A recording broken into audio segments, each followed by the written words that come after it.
রাজনৈতিক জীবন বলেন, শিক্ষকতার জীবন বলেন, সব কিছু থাকুক।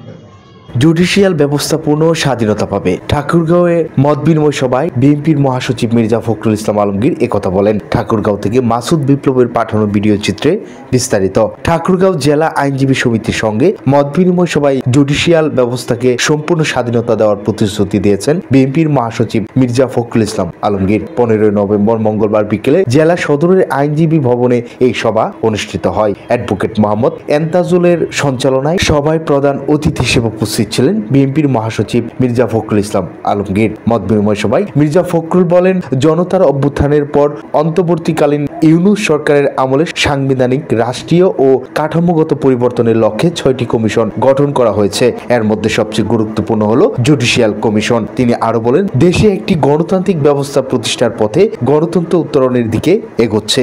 ইতিমধ্যে অন্তর্বর্তী সরকার সম্ভাব্য নির্বাচনের তারিখ ঘোষণা করেছে। বেশিরভাগ রাজনৈতিক দল মনোনয়ন দিয়েছে। দেশে নির্বাচনী পরিবেশ তৈরি হয়েছে। বিএনপি আশাবাদী 26শে ফেব্রুয়ারি কোনো ঝামেলা ছাড়াই নির্বাচন অনুষ্ঠিত হবে বলেও মন্তব্য করেন তিনি। মত বিনিময় সভায় আরো বক্তব্য রাখেন অ্যাডভোকেট বাদল, অ্যাডভোকেট শেখর, অ্যাডভোকেট হালিম ও অ্যাডভোকেট মৃদুল।